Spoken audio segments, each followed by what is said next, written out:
I am Ferdinand Marcos, and I am the President of the Republic of the Philippines. I stand today on behalf of 110 million Filipinos. Hello people and hello universe, it's me again. Shoutout po sa mga Marcos loyalists, ayan, at sa mga supporters forever yan, okay? But anyway guys, mayroon tayong upload videos. Nako, this is good news for everybody. Alam nyo naman, ang Pangulong Marcos Jr. Actually guys, nandito na po sa Pilipinas ang ating mahal na Pangulo. Galing sa Japan na umattend pa ng 50th Commemorative Conference dyan, ASEAN Summit sa Japan. Nakikita ko guys, yan po yung good news para po sa lahat. Alam po natin pag ang Pangulo, pag nasa isang bansa, state visit niya, hindi lang po guys magsasalita sa harapan ng mga world leader, kundi mayroon po siyang sideline. Alam po natin yung sideline niya na tinatawag na bilateral meeting, round table meeting with the famous businessman around the world, especially guys sa mga businessman sa Japan. Alam po natin ang Japan, ang laki po ang naitutulong nila sa bansang Pilipinas, mga kababayan.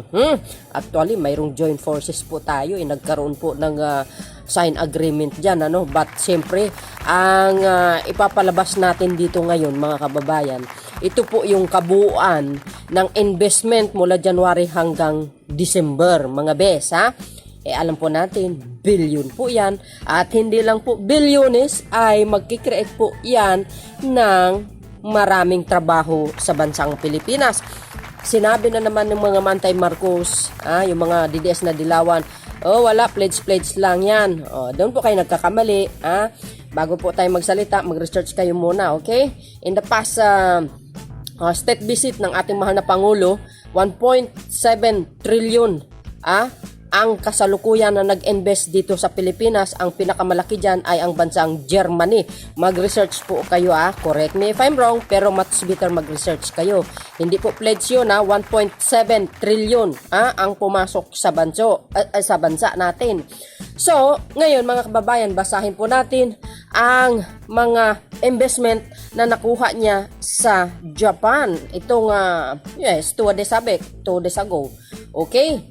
So ito guys, last February, we reported that we secured more than 700 billion investment pledge and 24 jobs opportunities during our visit to Japan. Sabi ko nga guys, ito babasahin ko ang kabuuan ng investment na nakuha niya galing sa Japan, kasi nung last February guys, nandiyan ang Pangulo, di ba?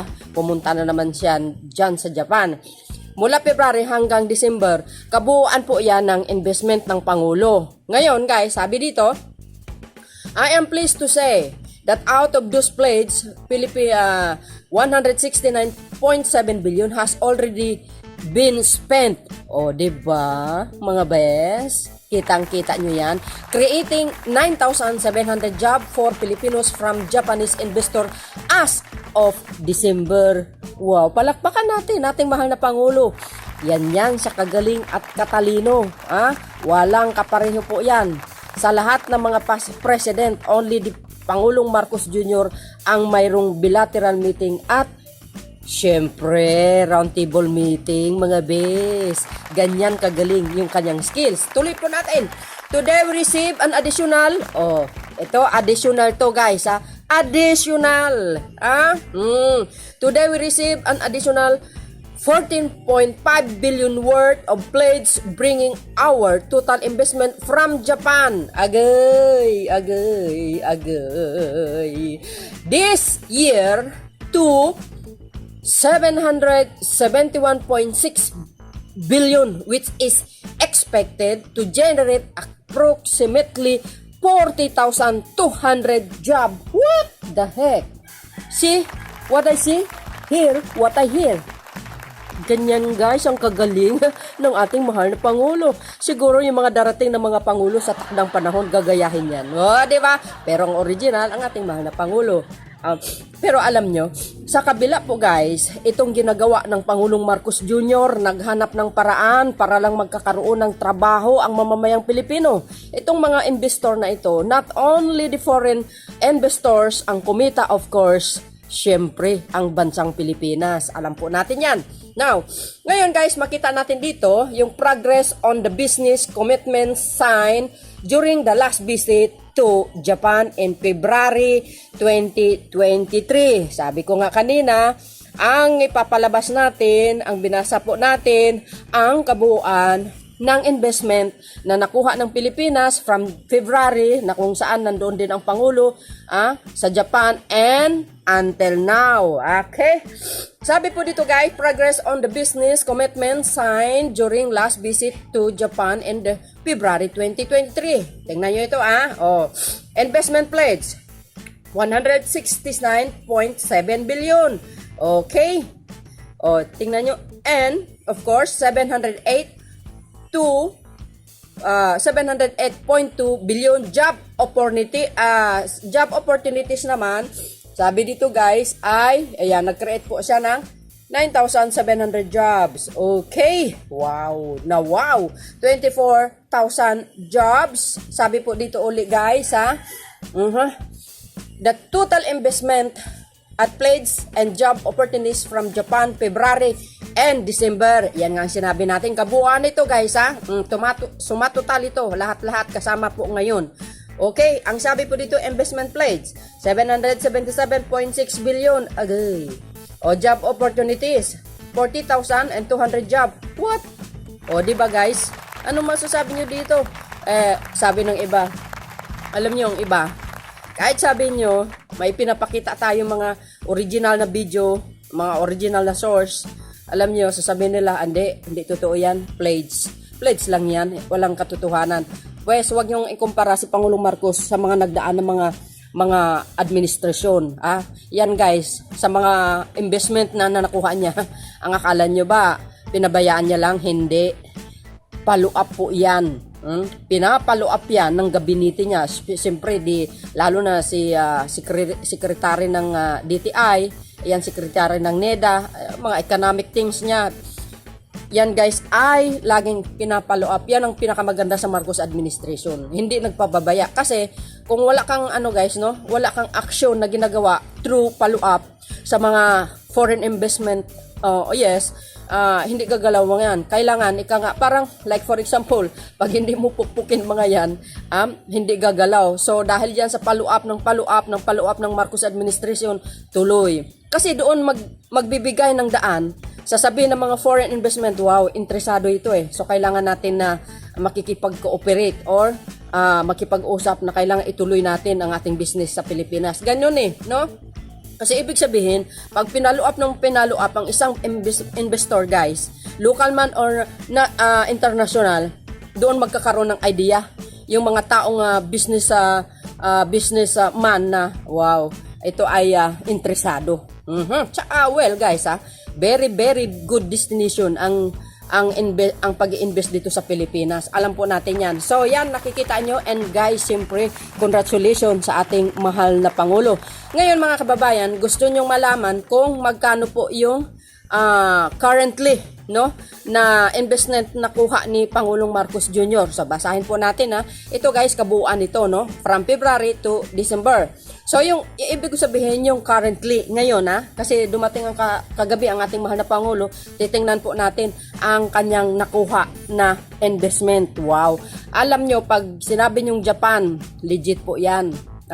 Hindi po umaatras yan sa usapan, hindi katulad ng Chingus. Ang daming pinunduhan na project sa Pilipinas.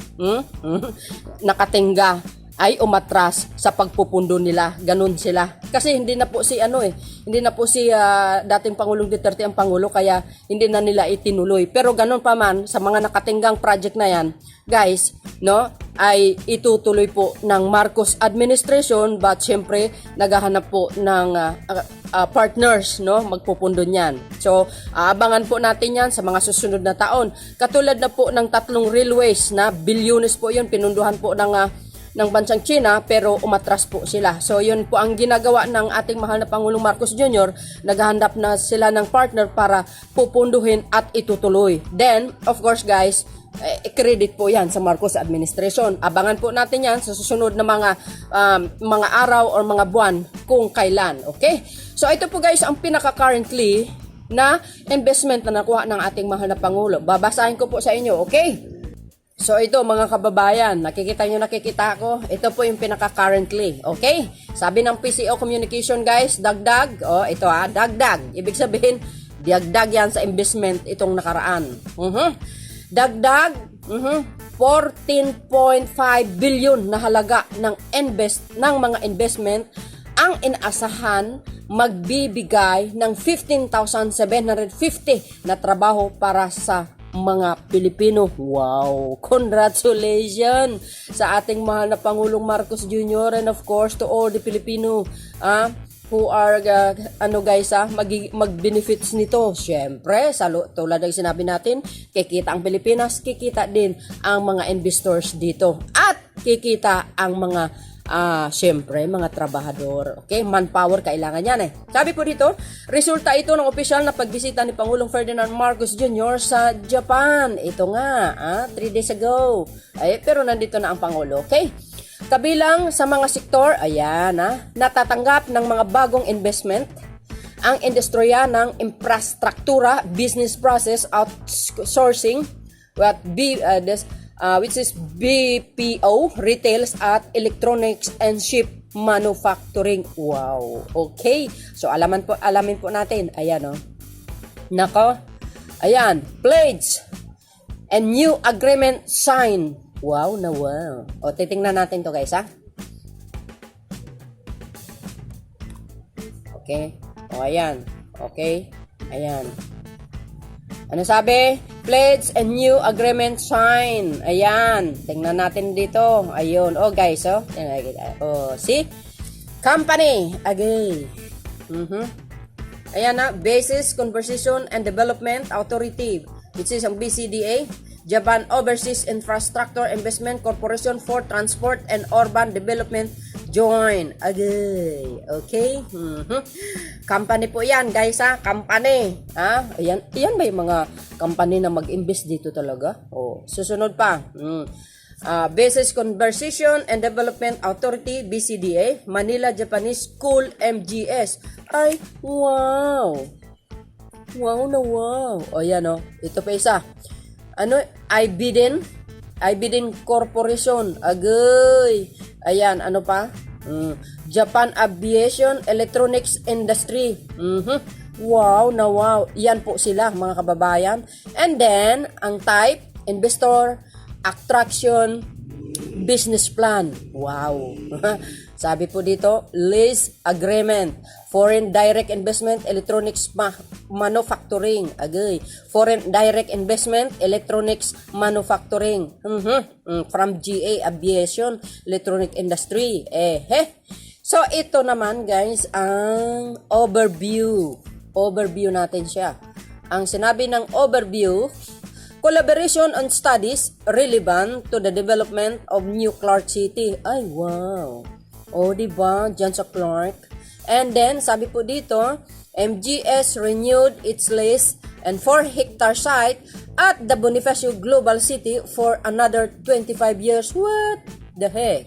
Wow. Wow na wow. Diba? Social. Mga best. And of course, sabi po dito, to help improve efficiency and increase production by modernizing existing facilities in the Philippines. What? Di wow. Okay no, diba? Okay. And then, of course, guys, to help improve efficiency and increase production by modernizing existing facilities in the Philippines. Okay? So, yan guys, mga kababayan. So, nakikita nyo na, di ba? Wow na wow. O, di ba? Ayan, na pledge and new agreement sign. Wow. So, yun mga kababayan, ha?